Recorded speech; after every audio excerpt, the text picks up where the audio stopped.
Today, we delve into the heartbreaking and shocking murder of a Navy officer. Her hidden life ultimately led to a deadly encounter with her husband just after they got married. This story is one of betrayal, rage, and unresolved insecurities, all colliding in a tragic and fatal way. Valery Jacobson, a 29-year-old Navy officer, was stationed in Jacksonville, Florida, in April 2019. Raised in a small town in Ohio, she joined the Navy straight after high school. Valery was deeply committed to her career, which gave her both a sense of discipline and purpose. During her military service, she served on various ships and quickly gained a reputation for her dedication and precision. Her colleagues often remarked on her commitment to maintaining a flawless appearance, always ensuring her duties were completed thoroughly and her commanders were pleased. She firmly believed that success came through hard work and unwavering loyalty. Her colleagues also noted that she appeared more dedicated to her work than her personal life until she met Tucker Jacobson. Valery and Tucker were introduced by mutual friends in Jacksonville, and after just a few months of dating, they tied the knot in an intimate ceremony at a nearby chapel. Valery's friends noticed that while she appeared happy in the days before the wedding, there was also a hint of anxiety, particularly due to her strained relationship with her future mother-in-law, Miriam. She was cautious about what she shared with Tucker, keeping her past private and never introducing him to her family in Ohio. Although Tucker came across as laid-back initially, his behavior grew increasingly controlling after they got married. Valery's friends began to see a shift in her demeanor. She grew quieter, more reserved, and seemed reluctant to discuss her marriage. Despite the difficulties in her personal life, Valery remained dedicated to her Navy career, staying focused on her work with the same level of commitment she'd always shown. Valery had ambitions of becoming a high-ranking officer, a goal she pursued with determination and precision. By April 2019, everything seemed to be falling into place. She was newly married, making strides in her Navy career, and living in a peaceful Jacksonville neighborhood. On the surface, her future looked promising. However, beneath the surface, Valery was hiding a secret she feared could unravel everything she had worked for. She believed keeping it hidden was essential to safeguarding both her career and her marriage. But this very secret would soon lead to her untimely and tragic death. On the morning of April 18, 2019, at approximately 7:30 a.m., Jacksonville police received a frantic call from Tucker Jacobson. His voice trembled as he informed the dispatcher that he had discovered his wife, Valery Jacobson, dead in their home. Tucker explained that he had been out late with friends the night before and returned early in the morning to find the shocking scene. Valery's body was located in the master bedroom of their simple two-bedroom house on Lexington Drive, situated in a quiet neighborhood near Naval Air Station, Jacksonville. The neighborhood was typically serene, characterized by tree-lined streets and families who had resided there for generations. It was the last place one would anticipate such a tragedy occurring. When Tucker entered the bedroom, he said he immediately sensed that something was amiss. Valery was lying on the floor near the bed, unresponsive. He described her body as cold to the touch and noticed that she was covered in blood. Tucker told the police that he attempted to rouse her but soon understood that she was beyond help. In a state of panic, he dialed 911. Neighbors later stated they hadn't heard anything unusual the previous night. One neighbor recalled seeing Tucker's car arrive in the driveway around 7 a.m., but noted there were no loud noises or disturbances leading up to that time. The neighbor described the couple as quiet and private, mentioning that she had never heard them argue or fight. The first officer arrived just minutes after the call, finding Tucker outside the house, pacing anxiously. Tucker was clearly shaken and kept asking, "What the hell happened?" The officer quickly observed indications of a struggle within the home. While the living room seemed undisturbed, the bedroom was in chaos. Bloodstains marked the floor and walls, and there were evident signs that Valery had attempted to defend herself. Valery's body was discovered with multiple stab wounds, including one in her eye, inflicted by a pair of office scissors. She had also been strangled with a leather belt. The sheer brutality of the crime stunned even the most experienced investigators. The officer called for backup, and detectives arrived shortly thereafter to start their investigation. Tucker, still reeling from the shock, sat on the front steps of the house with his head in his hands. As the investigation unfolded, it became evident that this was no accident. The violent nature of the crime indicated that the perpetrator had a deep personal connection to Valery. Jacksonville detectives arrived at the Jacobson home on Lexington Drive around 8 a.m. On April 18, 2019, Detective Marcus Rodas, a 15-year veteran of the Jacksonville Sheriff's Office, was in charge of the investigation. Known for his keen attention to detail, Rodas wasted no time in assessing the scene. His partner, Detective Lisa Hansen, joined him. Although she was relatively new to homicide investigations, she had quickly established a reputation for her sharp instincts and analytical skills. Together, they began evaluating the scene. The first thing the detectives observed was the disorderly condition of the bedroom. Furniture was overturned, the bed sheets were torn, and blood spatters marked the walls and floor. Valery Jacobson's body was sprawled on the carpet near the bed, her hands still clenched tightly, indicating she had fiercely resisted her attacker. The scene was horrific. She had been stabbed multiple times with a pair of office scissors, including wounds to her eyes, and a leather belt was found around her neck, confirming that she had also been strangled. Forensics teams arrived shortly after to assist with the investigation. Crime scene technicians used luminol to reveal any traces of blood that might have been cleaned or overlooked. They also dusted the scissors and belt for fingerprints, as both items were left near Valery's body. The medical examiner arrived to determine the time of death, estimating that Valery, who showed no signs of sexual assault, had been killed between 10 p.m. and midnight the previous night. Detective Rodas then spoke with Officer Mark Daniels, the first responder. Daniels confirmed that Tucker Jacobson had found the body early that morning and promptly called 911. Daniels observed that Tucker seemed genuinely shaken, pacing outside and repeatedly asking what had happened to his wife. However, detectives, knowing that the spouse is often a key suspect, kept Tucker at the scene for questioning. The investigation kicked off with a meticulous examination of the house. The front door showed no signs of forced entry, and nothing appeared to be missing from the home. Detectives found Valery's wallet and phone on the kitchen counter, quickly ruling out robbery as a motive. The house, aside from the chaotic bedroom where the violent struggle occurred, remained largely undisturbed. Detectives Rodas and Hansen meticulously documented the scene, utilizing cameras and laser measurement tools to capture every detail and recreate the crime scene. As they combed through the house, it became clear they were dealing with a deeply personal crime, not a random break-in gone wrong. The brutality of the attack strongly suggested that the perpetrator had a deep emotional connection to Valery. The detective's next step was to interview those closest to her, beginning with her husband, Tucker. At 31 years old, Tucker Jacobson became the first person the police questioned. As Valery's husband, Tucker was immediately considered a key suspect. He worked at a Toyota dealership in Jacksonville, where he was known for his easygoing personality as a car salesman. While his friends generally found him likable, they were also aware of his temper, especially when he felt disrespected. Recently, Tucker's co-workers noticed he seemed more stressed and distracted, though they weren't sure of the reason. Some suspected it had to do with his marriage. Tucker and Valery had a whirlwind romance, moving quickly from dating to marriage in less than 6 months. They met in the fall of 2018 at a mutual friend's party and married just 6 months later in a small, intimate ceremony. Friends initially saw them as a happy couple, but there were signs of tension after the wedding, especially due to Valery's strained relationship with her new mother-in-law, Miriam. Additionally, Tucker had begun to show more controlling behavior. Tucker had started checking Valery's phone regularly and frequently questioned her about her past, particularly why she hadn't introduced him to her family. The cause of his growing distrust was unclear, but those close to him noticed a significant shift in his behavior.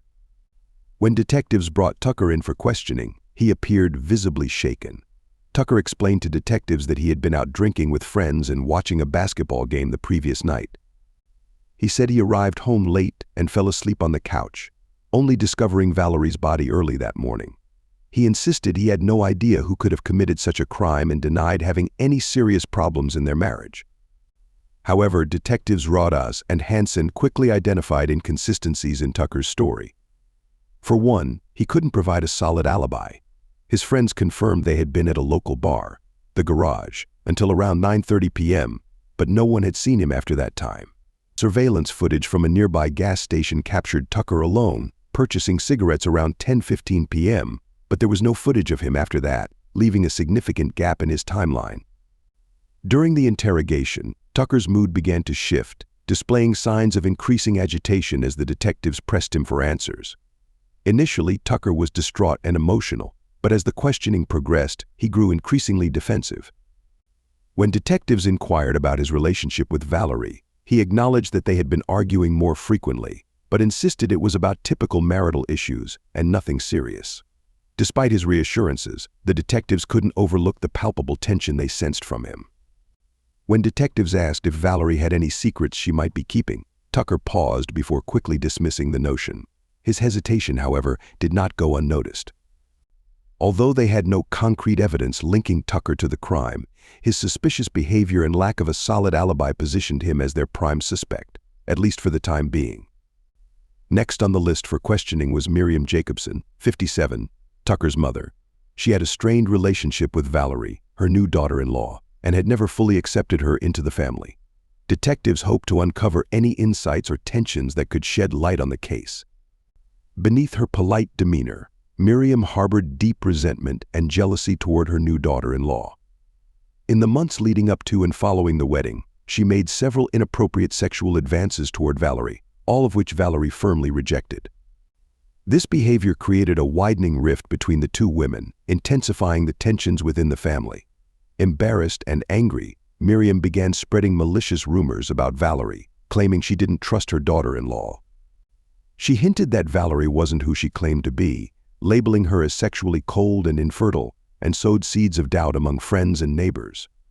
Miriam's gossip eventually reached Tucker, planting suspicions in his mind about Valery's past and further straining their relationship. Friends recalled how Miriam often made passive-aggressive remarks about Valery's private nature, speculating that she might be hiding something significant. In a conversation with a neighbor at a local Publix grocery store, Miriam reportedly remarked, "There's something off about that girl. She's kind of mannish." She also suggested that Valery's military career was merely an excuse to maintain her distance from the family, adding another layer of mistrust that clouded her interactions with Tucker. When detectives Roas and Henson brought Miriam in for questioning, she appeared calm, even defiant. Miriam didn't hide her disdain for Valery and made it clear she believed Valery had been deceiving her son about something important. "I knew there was something wrong with her from the beginning," Miriam stated confidently. "She wouldn't let me get close to her. Always kept me at arm's length," Miriam said, her frustration evident. The detectives pressed her about the night of the murder, inquiring if she had been in contact with Tucker or Valery that evening. Miriam claimed she hadn't spoken to either of them. But her tone was sharp, and her responses seemed rehearsed. She maintained her innocence but appeared almost relieved that Valery was gone, telling the detectives, "Maybe now Tucker can find someone who doesn't have secrets." Miriam's cold demeanor and her role in spreading malicious gossip about Valery raised red flags for the investigators. They sensed her animosity toward Valery ran deeper than typical family conflicts. Miriam's inappropriate sexual advances, which had pushed Valery to distance herself, added a potential motive for her animosity. While Miriam denied any involvement in the murder, her behavior was suspicious enough to keep her as a person of interest in the investigation. The detectives knew they couldn't rule her out just yet. On the morning of April 18, 2019, investigators uncovered a crucial piece of evidence that changed the direction of their inquiry. Detective Rodas received a tip from a confidential informant suggesting that Miriam Jacobson had connections to Dean Darling Vasari, a local drug dealer. At 44 years old, Vasari had a lengthy criminal record, primarily involving drug offenses and petty thefts in Jacksonville. Vasari's connection to Miriam painted a troubling picture. Known for exploiting vulnerable individuals, he had reportedly been providing her with drugs in exchange for sexual favors. Miriam's financial situation had become dire, leading her to resort to these desperate measures. Unbeknownst to her son Tucker, she had been grappling with a long-standing addiction to prescription painkillers, further complicating her already fraught relationship with Valery. This revelation added another layer to the investigation, suggesting that Miriam's animosity towards Valery could have been fueled not only by jealousy, but also by her own hidden struggles.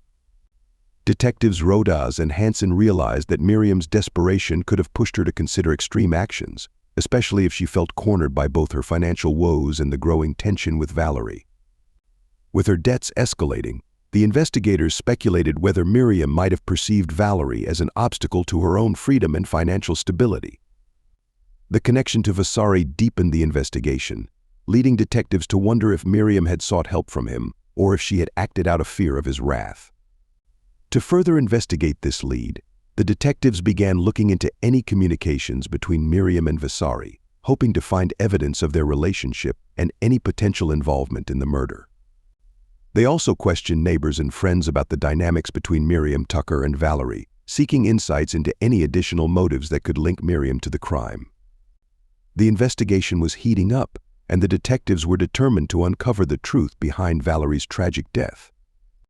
Detectives examined Miriam's financial records and uncovered a pattern of large cash withdrawals that corresponded with payments made to Valery. These transactions occurred in the months leading up to Valery Jacobson's murder. Additionally, they found a string of text messages between Miriam and Valery, indicating that he had become more aggressive, demanding payment or alternative arrangements from her. One alarming text message sent by Valery on April 14th, just days before the murder, read, "Time's running out, Miriam. You better come through, or you'll regret it." This chilling message prompted detectives to consider whether Miriam's financial desperation might have influenced her involvement in the crime. Did she conspire with Valery to eliminate Valery as a means to settle her debts? Or had Valery acted independently when Miriam failed to meet his demands? The revelation of Miriam's drug addiction and her efforts to conceal her mounting debts introduced a troubling complexity to the investigation.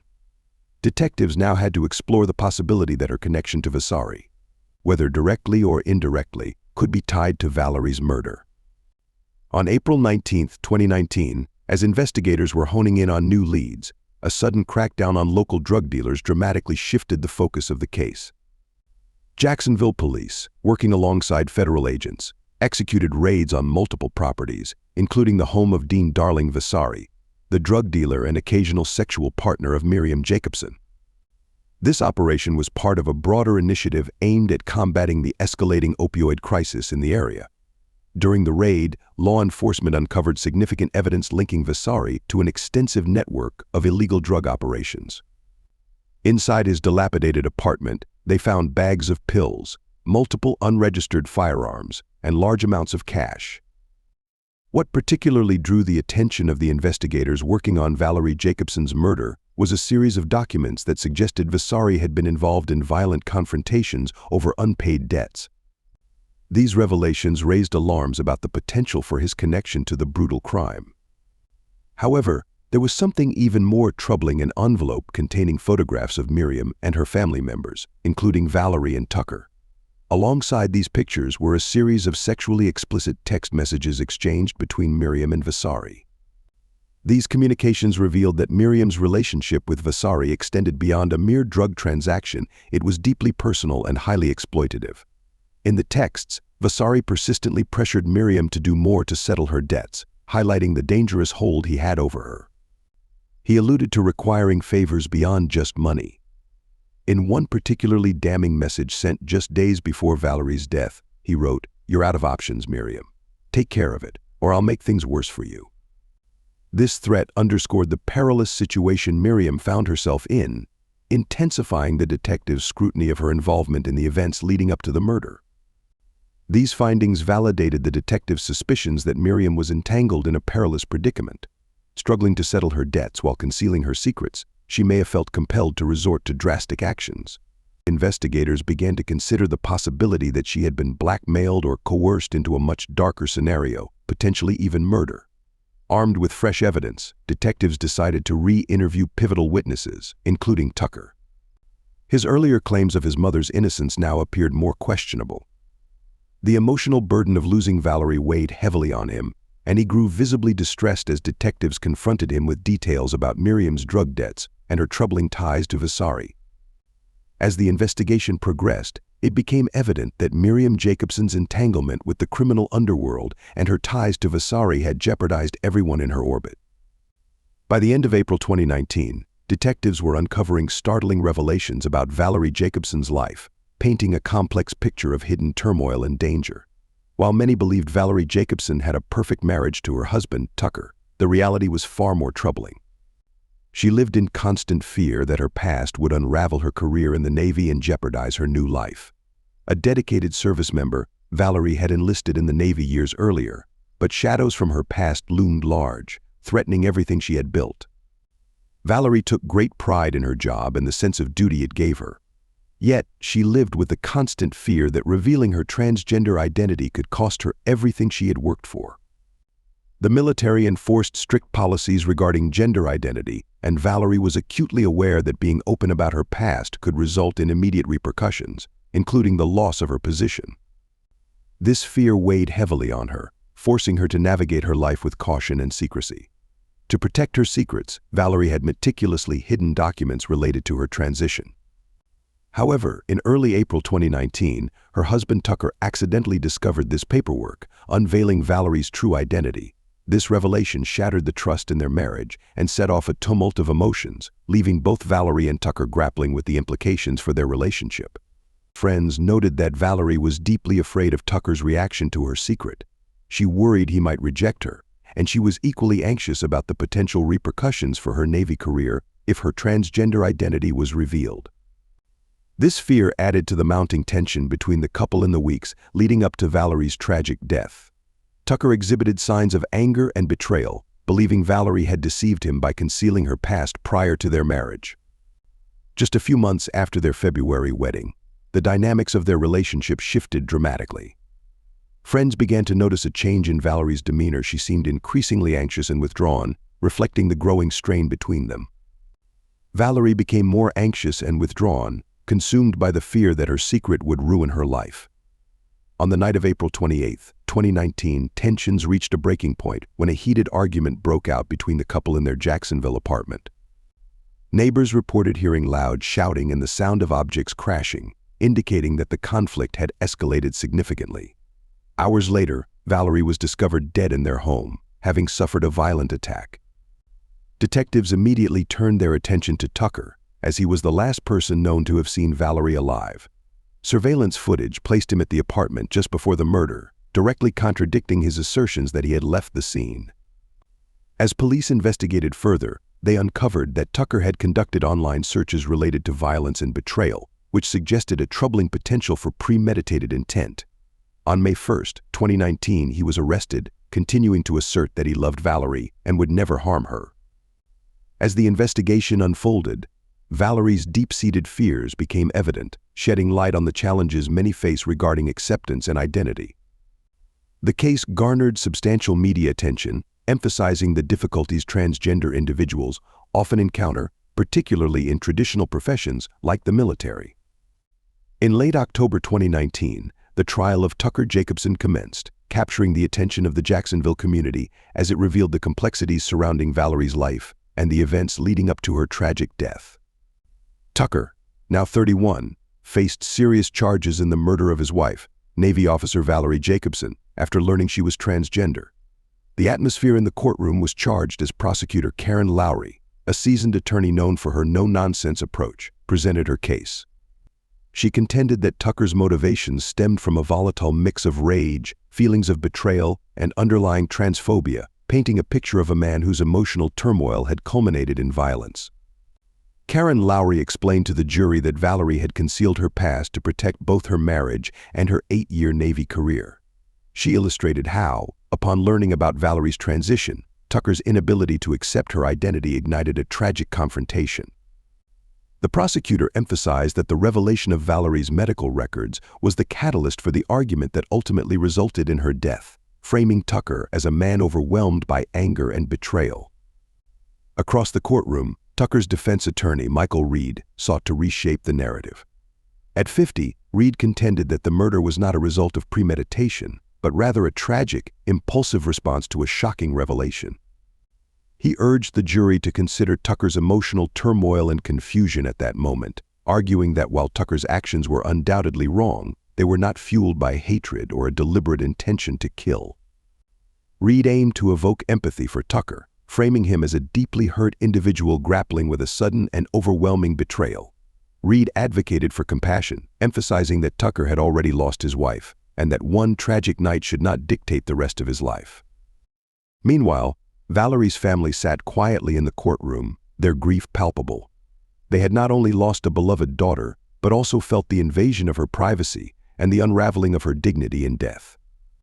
The emotional weight of the trial pressed heavily on them, serving as a constant reminder of the complexities surrounding Valery's life and identity. While in prison, Tucker Jacobson remained largely silent about the events surrounding Valery's murder. Reports indicated that he grappled with feelings of remorse, yet some questioned whether he had ever truly accepted his wife's identity. As time passed, his silence fueled speculation among inmates and observers alike, leaving many to wonder if he felt genuine regret or if his anger and confusion lingered beneath the surface. In the meantime, advocates for LGBTQ rights continued to raise awareness about the dangers of transphobia and the critical need for understanding and acceptance in society. The case ignited widespread discussion about the connections between transphobia, domestic violence, and the justice system. At the same time, Miriam Jacobson, Tucker's mother, found herself in a precarious situation. Investigators revealed her significant involvement in the circumstances surrounding her daughter-in-law's untimely death. Miriam had been circulating harmful rumors about Valery long before the murder, motivated in part by her rejected advances toward her daughter-in-law. The tension between them intensified as Miriam's resentment and jealousy festered. Additionally, it was uncovered that Miriam was in serious financial trouble, with substantial debts owed to her drug dealer, Dean Darling, Missouri. To settle her debts, Miriam had turned to selling herself, plunging deeper into a perilous cycle of addiction. Her once respected reputation in Jacksonville had crumbled, transforming her from a community pillar to someone shunned by those around her. By mid-2019, Miriam was confronted with charges of drug possession and solicitation, further compounding her troubles. Miriam received a 2-year prison sentence for her role in drug-related offenses. Her drug dealer, Dean Darling, Missouri, faced his own legal troubles. Known for exploiting vulnerable women in the Jacksonville drug scene, Missouri had earned a notorious reputation for his predatory behavior, using his power to manipulate those in desperate situations. Missouri's operation came to light during the investigation into Miriam's activities, leading to his arrest in a major drug bust in July 2019. He faced serious charges of drug trafficking and human exploitation, which could result in a 20-year federal prison sentence. With the authorities dismantling his network, his influence over Jacksonville's underworld was significantly diminished, marking a significant victory in the fight against organized crime in the area.